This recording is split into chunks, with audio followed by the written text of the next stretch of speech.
కమ్మాగుందని తిన్నరు బురదా బట్టల రైతును చూసి దూరం ఉందని అన్నారు బురదా నుండి పువ్వను తీస్తే కమ్మాగుందని తిన్నరు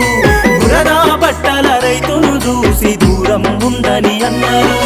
చెమటా చుక్కల సత్తువతోని పుడమి పురుడు పోసుకున్నది కంటి పాపల కావలిలోనే పంట రాసి నెలకొన్నది వందనాలు రైతన్న నీకు వందనాలన్నా నీ రెక్కాడకుంటే బుక్కెడు భూవే లేదన్నా వందనాలు రైతన్న నీకు వందనాలన్నా నీ రెక్కాడ